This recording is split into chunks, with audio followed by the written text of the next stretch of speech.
ప్రేక్షకులకి నమస్కారం. గోపురానికి స్వాగతం.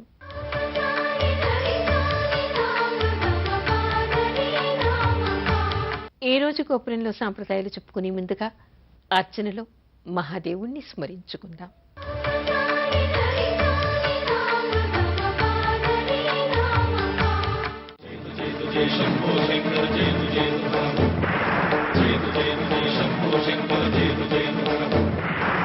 నాగేంద్రహారాయ త్రిలోచనాయ భస్మాంగరాగాయ మహేశ్వరాయ నాగేంద్రహారాయ త్రిలోచనాయ భస్మాంగరాగాయ మహేశ్వరాయ నిత్యాయ శుద్ధాయ దిగంబరాయ తస్మై నకారాయ నమః శివాయ. జయ జయ జయ శంభో శంకర జయ జయ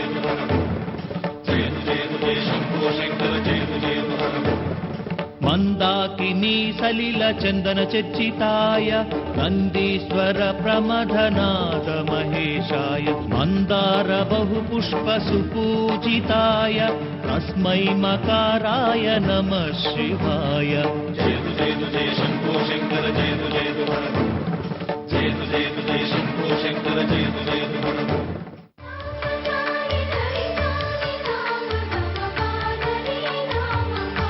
సత్పుత్ర సంతానం కలగటానికి ఈశ్వరుణ్ణి ఏ పూలతో పూజించాలి? మనకి సంతానం కలగటం కోసం అని చెప్పేసి అనేక రకాల మంత్రాలు, పూజలు, వ్రతాలు రకరకాలుగా మనకి కనిపిస్తాయి. వాటిలో మనం ఎప్పుడూ చెప్పుకుంటూ ఉంటాం సంతాన గోపాలస్వామి మంత్రం చేసుకోవాలి అని, అదేవిధంగా లలితా సహస్రనామం చేసుకోవాలని, ఏకాదశి వ్రతం చేయాలని, పెరగన్నం లాంటి విధానం చేయాలని చెప్తూ ఉంటాం. అనేక వ్రతాలే కాదు, రకరకాల దీక్షలు కూడా ఉన్నాయి.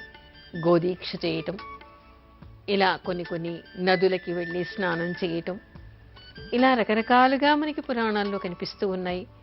ఎవరికి నచ్చినటువంటి విధంగా వాళ్ళు చేసి ఫలితాల్ని పొందుతూ ఉన్నారు. అయితే ఏకాదశి వ్రతం చేసి అద్భుతమైనటువంటి ఫలితాలు పొందినటువంటి వాళ్ళు ఈ మధ్యన చాలా మంది కనిపిస్తూ ఉన్నారు. అవన్నీ పక్కన పెడితే కొంతమందికి ఈ వ్రత విధానాలు చేయలేకపోవచ్చు, ఉపవాసాలు ఉండలేకపోవచ్చు, లేదా మంత్ర పఠనం చేయడానికి వాళ్ళకి నోరు తిరగకపోవచ్చు, లేదా సమయం అనుకూలించకపోవచ్చు. ఏది ఏమైనా రకరకాల పూజలు మనకి పురాణాల్లో కనిపిస్తూ ఉన్నాయి. శివమహాపురాణం చూసినప్పుడు మనకి కొన్ని ఆసక్తికరమైనటువంటి విషయాలు కనిపిస్తూ ఉన్నాయి. దానిలో ఏమిటంటే సత్పుత్ర సంతానం కలగడం కోసం అని చెప్పేసి శివుణ్ణి మనం ఏ పూలతో పూజించాలి అంటే, ఇక్కడ మనకి ఆసక్తికరంగా ఎవరికి కనిపించవు, ఎవరికి ఉపయోగంలో ఉండనటువంటి పువ్వులు కూడా ఆ మహాశివుడికి చాలా ఇష్టం. వాటిలో ఉమ్మెత్త పువ్వులతో పూజ చేయాలి అని ప్రత్యేకంగా కనిపిస్తోంది. ఉమ్మెత్త పువ్వులు అంటే మనం ఇంగ్లీష్లో వీటిని దత్తూరా అంటూ ఉంటాం. అంటే దత్తూరా ఫ్లవర్స్ అంటూ ఉంటారు. దత్తూరా అంటే మనకి తెల్లగాను, ఒక్కొక్కసారి బాగా లేత ఊదా రంగులోనూ కనిపిస్తూ ఉంటాయి. అవి గొట్టంలాగా ఉండి కిందికి ట్యూబ్ లాగా ఉంటుంది. ఆ తర్వాత దాని కాయలన్నీ ముళ్ళుగా ఉంటాయి. వినాయక చవితికి మనం సాధారణంగా ఉమ్మెత్త కాయల్ని కూడా వినాయకుడి దగ్గర పెడుతూ ఉంటాం. అయితే ఆ ఉమ్మెత్త పువ్వులతో ఈశ్వరుడికి పూజ చేయాలిట. చేస్తే సత్పుత్ర సంతానాన్ని ఆయన ఇస్తాట. భోళాశంకరుడు, సదాశివుడు, ఆయనకి ఎంత ప్రపంచంలో విలువ లేదు అనుకునేటువంటివన్నీ కూడా ఆయన వాటికి విలువనిచ్చి అవి స్వీకరించి మహా అద్భుతమైనటువంటి ఫలితాలను ఇచ్చేటువంటి సదాశివుడు. ఆయనకి ఈ ఉమ్మెత్త పూలతో ఏ దంపతులు భక్తి శ్రద్ధలతో పూజ చేస్తారో వాళ్ళకి దీర్ఘాయుష్మంతుడైనటువంటి సత్సంతానాన్ని కలుగజేస్తాడట. అయితే చాలామంది అంటూ ఉంటారు, అవి ఎక్కడ దొరుకుతాయండి? నగరాల్లో మాకు దొరకవు. కొంతమంది ఏమోనండి ఆ పూలు ఎక్కడ ఉంటాయో వాటిని మేము గుర్తుపట్టలేము అంటూ ఉంటారు. వాటిని గుర్తుపట్టడం చాలా తేలిక. ఏ ఆకుకూరల వాళ్ళకి చెప్పినా, ఏ పూల వాళ్ళకి చెప్పినా వాళ్ళు గుర్తుపట్టగలరు. ఆ పువ్వుల్ని తెచ్చుకుని లేదా ఆ చెట్లని ఇంట్లో వేసుకుని, అయితే ఆ పూలు కూడా ఎలా ఉండాలి? దారింటా ఉండి అందరూ ఉమ్ములు వేసి మలమూత్ర విసర్జనలు చేసేటువంటి దారిలో మాత్రం ఉన్న చెట్ల పూలు మాత్రం తెచ్చుకోకండి. ఎక్కడైనా ఒక వనంలాగానో ఒక తోటలాగానో ఉండి ఎవరు దాన్ని అపరిశుభ్రం చేయనటువంటి ప్రదేశంలో పెరిగినటువంటి చెట్ల పూలను మాత్రమే తెచ్చుకోండి. అయితే ఉమ్మెత్త పూలతో ఈశ్వరుడికి పూజ ఈ విధంగా చేయాలి.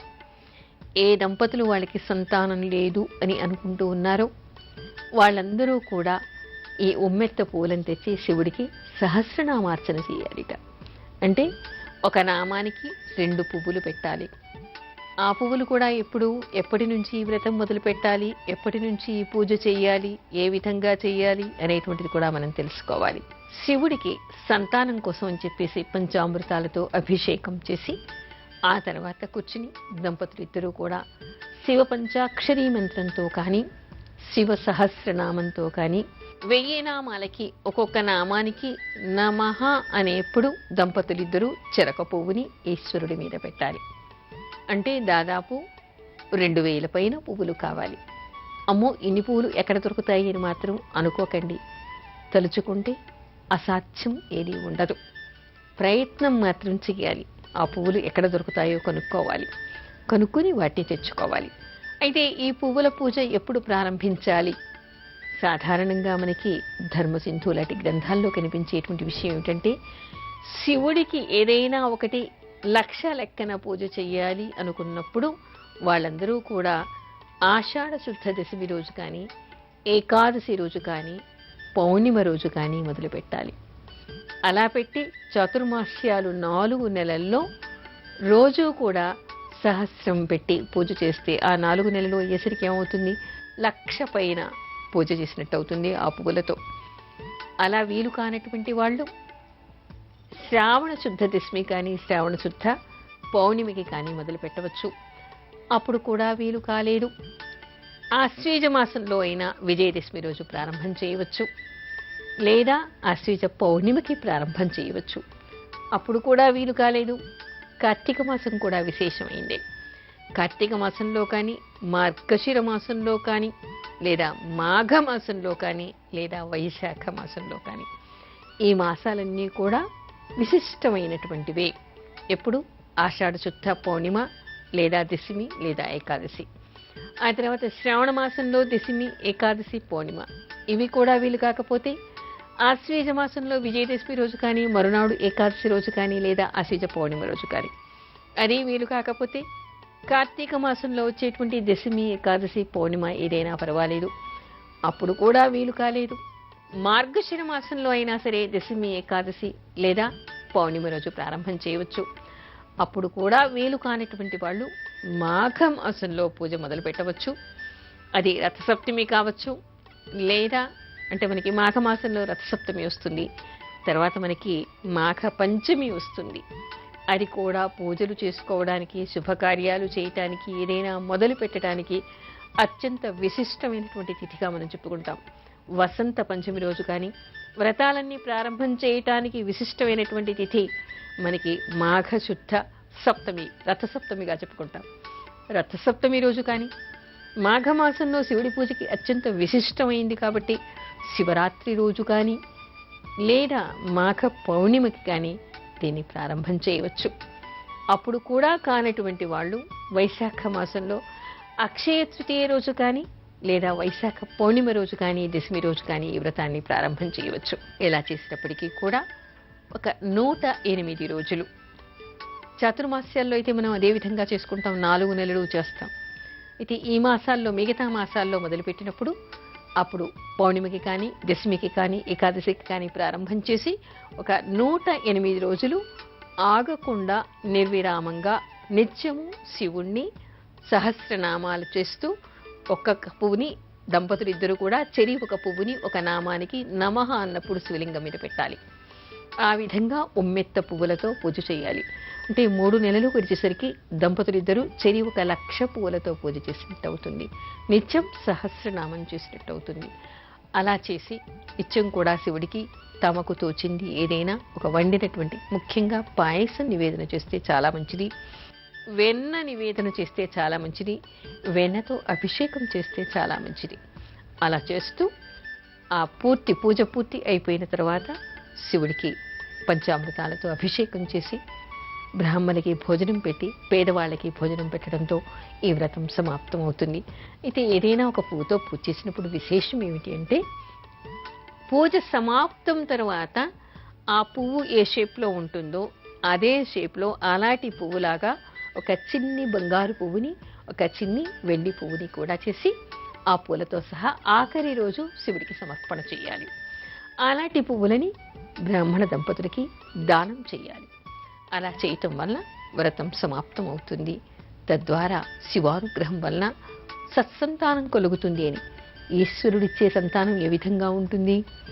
అల్పాయుష్కుడు ఉండడు, దీర్ఘాయుష్మంతుడు, ఆరోగ్యవంతుడు, తేజోవంతుడు, ధైర్యవంతుడు, ఈశ్వరానుగ్రహం కలిగినటువంటి సత్పుత్రుణ్ణి సంతానంగా పొందేటువంటి అవకాశం ఆ దంపతులకి ఏర్పడుతుంది.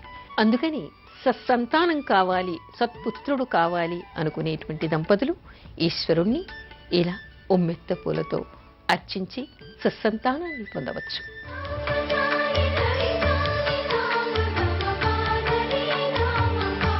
రోగ నివారణకు శివుణ్ణి ఏ పూలతో అర్చించాలి? మామూలుగా ఎవరికైనా ఏదైనా రోగం వచ్చింది అనగానే రోగ నివారణకి మనం అనేక మంత్రాలు చెప్పుకుంటాం. అదేవిధంగా విష్ణుమూర్తిని పూజిస్తుంటాం, అమ్మవారిని పూజిస్తుంటాం, సూర్యభగవానుణ్ణి పూజిస్తూ ఉంటాం. రకరకాల మంత్రాలతో అందులో ఒక్కో రకమైనటువంటి వ్యాధికి ఒక్కో రకమైనటువంటి మంత్రంతో పూజలు, అర్చనలు, దానాలు, అభిషేకాలు, హోమాలు రకరకాలు మనం చేస్తూ ఉంటాం. అయితే మనకి శివ మహాపురాణంలో ఒక ఆసక్తికరమైనటువంటి విషయం కనపడుతోంది. అది ఏమిటి అంటే ఎర్ర గన్నేరు పూలు. ఊళ్ళల్లో అయితే ఇంటింటా పిచ్చిగా విరగబుస్తూ ఉంటాయి. కొంతమంది వీటిని పూజకి వాడకూడదు అని కూడా అంటూ ఉంటారు. కొంతమందిని వాటిని పూజకి వాడుతూ ఉంటారు. ఆ పూలు పెట్టగానే ఇట్టే వాడిపోతూ ఉంటాయి కూడా. ఎర్రగాను చక్కగా చూడ్డానికి అందంగా కనిపిస్తూ ఉంటాయి. ప్రతి ఇంట విరగబుస్తూ ఉంటాయి గన్నేరు పువ్వులు. అవి ఎర్ర గన్నేరు పువ్వులు ముద్దలాగా ఉంటాయి. అలాంటి పువ్వులతో ఈశ్వరుడికి పూజ చేయాలిట. ఆ పూజ కూడా ఏ విధంగా చేయాలి? ఇక్కడ మనం ఇందాక చెప్పుకున్నాం, లక్ష పువ్వులతో పూజ చేయటం వలన ఏ విధంగా ఉంటుంది. ఇప్పుడు సంతానం కావాలి అంటే దంపతులు ఇద్దరూ పూజ చేయాలి. ఆరోగ్యం బాగుపడాలి అంటే ఆ ఆరోగ్యం ఎవరికి బాగాలేదో ఇక్కడ తేడాలు ఉన్నాయి చూడండి. సంతానం కావాలి అంటే దంపతులు ఇద్దరూ చేయాలి. మరి రోగ నివారణ కావాలి అంటే రోగి స్వయంగా చేసుకోవాలా, అతని కోసం ఎవరైనా చెయ్యాలా అనేక సందేహాలు వస్తాయి. రోగి అపస్మారంలో ఉన్నాడు, చిన్నపిల్లవాడై ఉన్నాడు, లేదా మంచం పట్టి ఉన్నాడు, వృద్ధుడై ఉన్నాడు, లేదా బాలింతలు ఉన్నారు. ఇలాంటి వాళ్ళు ఏం చెయ్యాలి? వాళ్ళు కూర్చొని చేయలేరు కదా. అందుకని వాళ్ళ కోసమని బ్రాహ్మణ్ణి మనం పెట్టి చేయించవచ్చు. లేదా మన ఆత్మీయులు కానీ, బంధువులు కానీ, తల్లిదండ్రులు కానీ, మన వాళ్ళు ఎవరైనా మన కోసం ఆ పూజ చేయవచ్చు. లేదా బాగుంది, ఒంట్లో బాగుండటం లేదు, వ్యాధితో బాధపడుతున్నాం, క్యాన్సర్తో బాధపడుతూ ఉన్నాం, టీబీతో బాధపడుతూ ఉన్నాం, మధుమేహంతో బాధపడుతూ ఉన్నాం, అనేక రకాల క్రానిక్ డిసీజెస్తో బాధపడుతూ ఉన్నాం. దీనివల్ల ఏదైనా శరీరానికి ప్రమాదం రావచ్చేమో, హార్ట్ అటాక్ రావచ్చేమో, లేదా కళ్ళకి ఏదైనా జబ్బు రావచ్చేమో, ఇంకేదైనా రావచ్చేమో. అంటే ఒక వ్యాధి నుంచి మరొక వ్యాధికి దారి తీసేటువంటి అవకాశాలు మన శరీరంలో అనేకం ఉంటాయి. ఒక వ్యాధి మించిపోతే దాని మూలంగా అనేక రకాల వ్యాధులు కూడా మనకి వస్తూ ఉంటాయి. అందుకని ఏమవుతుంది? భయపడుతూ ఉంటారు. ఇలాంటప్పుడు ఏం చెయ్యాలి? ఎవరికి వాళ్ళు కూడా చేసుకోవచ్చు. అయితే అంటూ ఉంటారు, వృద్ధులమండి, మేము ఎక్కడికో వెళ్ళలేము, గుడిలో మేము కింద కూర్చోలేము, కింద కూర్చుని చెయ్యలేము, వయస్సు అయిపోయింది, ఎందుకంటే ఇక్కడ వృద్ధాప్యం కూడా ఉంది, రోగంతో చాలాసేపు కూర్చోలేకపోవడం కూడా ఉంది, అనేక రకాల సమస్యలు, మరి మేమేం చెయ్యాలండి అనేవాళ్ళు కూడా మనకి కనిపిస్తూ ఉంటారు. అలాంటప్పుడు అసలు దంపతులు ఇద్దరు ఇందాక మనం ఏం చెప్పుకున్నాం? గుళ్ళో చెయ్యాలని. గుళ్ళోనే కాదు, శివుడి పూజ ఎప్పుడు ఎక్కడైనా చేయవచ్చు. ముఖ్యంగా అన్నిటికంటే విశిష్టమైనటువంటి విషయం ఏమిటంటే మృత్తికతో లింగాన్ని చేసి, అంటే మట్టితో లింగాన్ని చేసి. ఇంట్లో శివలింగాలు పెట్టుకోకూడదంటారండి. మరి పెట్టుకుంటే రోజు అర్చన చేయాలంటారండి, రోజు అభిషేకం చేయాలంటారండి. మా ఇంట్లో మగవాళ్ళు ఎవరు చేయరండి, మేము ఆడవాళ్ళు శివలింగం ముట్టుకోకూడదంటారండి, ఏం చెయ్యాలి? ఇలా అనేక రకాల సందేహాలు చెప్తూ ఉంటారు. అలా ఉన్నప్పుడు ఎవరైనా సరే మృత్తిక లింగానికి హాయిగా పూజ చేసుకోవచ్చు. సంతానం కోసం కానీ, రోగ నివారణ కోసం కానీ, మరి దేనికైనా సరే మోక్షాని కోసం భక్తితో దేనికైనా మృత్తిక లింగానికి పూజ చేయవచ్చు. మృత్తిక లింగం అంటే మట్టితో చేసేటువంటి లింగం. కొంత బంకమట్టిని ఇంట్లో తెచ్చిపెట్టుకుని రోజు ఒక లింగాన్ని తయారు చేసి ఆ లింగానికి శివ సహస్రనామంతో కానీ శివ పంచాక్షరితో కానీ మంత్రం చెప్తూ కానీ ఒక్కొక్క గన్నేరు పువ్వును శివలింగం మీద పెడుతూ ముందు శివుడికి షోడశోపచార పూజ చేయాలి, ఆవాహన చేయాలి, ఆ తర్వాత షోడశోపచార పూజ చేయాలి, ఆ తర్వాత శివుడికి అభిషేకం చేయాలి, ఆ తర్వాత శుభ్రంగా తుడిచేసి ఆ తర్వాత అలంకారం చేసి హారతిచ్చి ఏదైనా నివేదన ఒక పండో ఫలమో నివేదన చేసి ఆ తర్వాత అర్చన చేయాలి. ఆ అర్చన కూడా ఏమిటంటే ఎవరు రోగంతో బాధపడుతున్నారో వాళ్ళు చేయవచ్చు, లేదా వాళ్ళ కోసమని మరెవరైనా సరే చేయవచ్చు. రోగ నివారణ జరగాలి, అది ఏ రోగము ఏ వ్యక్తికి అనేటువంటి సంకల్పం చేసి ఆ రోగం తగ్గాలి అనేటువంటి సంకల్పంతో శివ సహస్రనామం చేయాలి. అలా నిత్యం సహస్రనామర్చన చేస్తూ 1,00,000 అర్చన పూర్తి చేయాలి. అలా చేసిన తర్వాత ఒక చిన్ని బంగారంతో వెండితోనూ గన్నేరు పువ్వులు చేసి శివుడికి సమర్పించి ఆ తర్వాత అలాంటి 2 పువ్వులని బ్రాహ్మణ దంపతులకి దానం చేసి వస్త్రాలు పెట్టి ఆ తర్వాత వాళ్ళకి భోజనం పెట్టాలి. నిత్యం కూడా పాయసాన్ని నివేదన చేయాలి. ఆ తర్వాత నువ్వులు నివేదన చేయాలి. ఇవి చేయటం వల్ల వాళ్ళకి రోగం నివారణ జరుగుతుందిట. తర్వాత అపమృత్యు దోషాలు తిరిగిపోతాయిట. అంటే మహాదేవుడు భోళాశంకరుడు ఎవరికి పనికిరాని వస్తువుల్ని కూడా ఆయన అత్యంత ప్రీతితో స్వీకరించి మనకుండేటువంటి ఘోర నరకాల్ని తప్పించి మనకి పాప పరిహారం చేసి మనకి కోరేటువంటి కోరికలన్నీ కూడా తీర్చేటువంటి వాడు భోళాశంకరుడు. అందుకని ఎవరికైనా రోగ నివారణ జరగాలి అంటే వాళ్ళకి వాళ్ళు చేసుకోవచ్చు, గుడిలో చేయవచ్చు, లేదా ఇంటిలో మృత్తిక లింగానికి చేయవచ్చు, లేదా ఎవరింట్లో అయినా శివ పంచాయతనాలున్నా చేయొచ్చు, ఇంట్లో ఎవరైనా పెద్దవాళ్ళు చేసేటువంటి శివలింగాలున్నా వాటికి కూడా చేయవచ్చు, వాళ్ళు చేయవచ్చు, లేదా ఎవరి చేతినా కూడా చేయించవచ్చు. అలా గన్నేరు పువ్వులతో శివుడికి అర్చన చేయటం వలన రోగ నివారణ జరుగుతుందని, ఏలాంటి రోగమైనా నివారణ జరుగుతుందని చెప్పేసి మనకి శివ మహాపురాణంలో కనిపిస్తోంది. అయితే ఎవరైనా ఆరోగ్య పాశుపత మంత్రంతో శివుడికి అభిషేకం చేస్తూ, అంటే ఘోరమైనటువంటి రోగాలు ఉన్నప్పుడు ఆరోగ్య పాశుపత మంత్రంతో శివుడికి అభిషేకం చేసి ఆ తర్వాత మృత్యుంజయ మంత్ర జపం చేసి మహామృత్యుంజయ అంటే ఇంకా కూడా ఘోరంగా ఉంటే మహామృత్యుంజయ మంత్ర జపం చేసి ఈ గన్నేరు పూలతో శివుణ్ణి అర్చించటం వలన ఎలాంటి రోగం ఉన్నా ఎలాంటి గడ్డు సమస్య ఉన్నా దాని నుంచి ఆ వ్యక్తికి నివారణ జరుగుతుంది అనేటువంటి విషయాలు మనకి శివ మహాపురాణంలో కనిపిస్తూ ఉన్నాయి.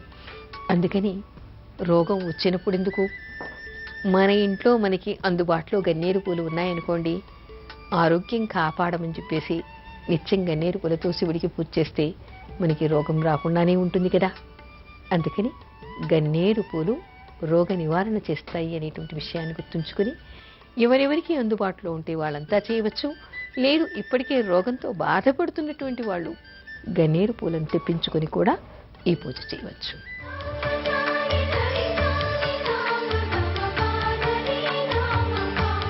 ఇవాల్టి మంత్రం శశిశేఖరాయ నమః. ఇది మనకి శివుడి అష్టోత్తర నామాల్లో కనిపిస్తుంది. శశిశేఖరాయ నమః అంటే శేఖరుడు శివుడు. శివుడికి శశిశేఖర అనేటువంటి పేరెందుకు వచ్చింది? బాలచంద్రుణ్ణి ఆయన తల మీద ఆభరణంలాగా పెట్టుకున్నాడు. అందుకని ఎవరైనా శశిశేఖరాయ నమః లేదా చంద్రశేఖరాయ నమః, చంద్రశేఖర అన్న శశిశేఖర అన్న ఒకటే అర్థం. ఆ నామాలతో శివనామ స్మరణ ఎవరు చేస్తారో వాళ్ళకి చంద్రుడి వలన ఉండేటువంటి దోషాలు, అపమృత్యు దోషాలన్నీ కూడా పోయేటువంటి అవకాశం చిక్కుతుంది. ఎందుకంటే చంద్ర బలం లేనటువంటి వాళ్ళు క్షీణచంద్రుడు జాతకంలో ఉన్నప్పుడు లేదా అమావాస్య రోజు పుట్టినప్పుడు, చంద్రుడు నీచలో ఉన్నప్పుడు, చంద్ర బలం లేకుండా ఎవరు ఉంటారో వాళ్ళందరికీ కూడా మానసికంగా వేదన కలుగుతూ ఉంటుంది. అలా ఉన్నప్పుడు అలాంటి వాళ్ళందరూ కూడా శివుణ్ణి ఈ నామంతో తలుచుకోవటం వల్ల, ధ్యానించటం వల్ల వాళ్ళకి మనశ్శాంతి ఏర్పడుతుంది. చంద్రుడి వలన ఉన్నటువంటి దోషాలన్నీ కూడా పరిహారం అవుతాయని తెలుసుకోవాలి.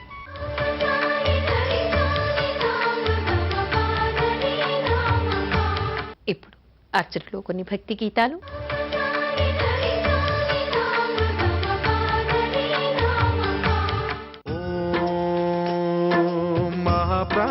ప్రాణదీపం శివం శివం మహుంకారరూపం శివం శివం మహాసూర్యచంద్రాగ్నినేత్రం పవిత్రం మహాగాఢతిమిరాంతకం సౌరగాత్రం మహాకాంతిబీజం మహాదివ్యతేజం భవానీ సమేతం భజే మంజునాథం. ఓం నమః శంకరాయ చ మయస్కరాయ చ నమః శివాయ చ శివతరాయ చ భవహరాయ చ మహాప్రాణదీపం శివం శివం భజే మంజునాథం శివం శివం అద్వైత భాస్కరం అర్ధనారీశ్వరం త్రిదశ హృదయంగమం చతురుదధి సంగమం పంచభూతాత్మకం షట్శత్రునాశకం సప్తస్వరేశ్వరం అష్టసిద్ధీశ్వరం నవరస మనోహరం దశ దిశాసు విమలం మహాప్రాణదీపం శివం శివం భజే మంజునాథం శివం శివం ఔరాష్ట్రసుందరం సౌమనాథేశ్వరం శ్రీశైలమందిరం శ్రీమల్లికార్జునం ఉజ్జయినిపుర మహాకాళేశ్వరం వైద్యనాథేశ్వరం మహాభీమేశ్వరం అమరలింగేశ్వరం రామలింగేశ్వరం కాశీ విశ్వేశ్వరం పరం కృష్ణేశ్వరం త్ర్యంబకాధీశ్వరం నాగలింగేశ్వరం శ్రీ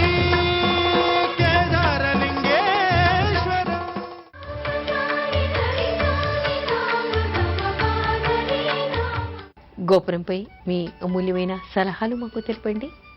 మా చిరునామా Gopuram care of Zee Telugu, post box number 102, Khairatabad, Hyderabad 5,04,000.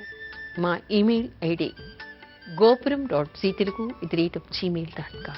తిరిగి రేపటి గోపురంలో మరికొన్ని సాంప్రదాయాలు చెప్పుకుందాం. అంతవరకు సెలవు. నమస్కారం.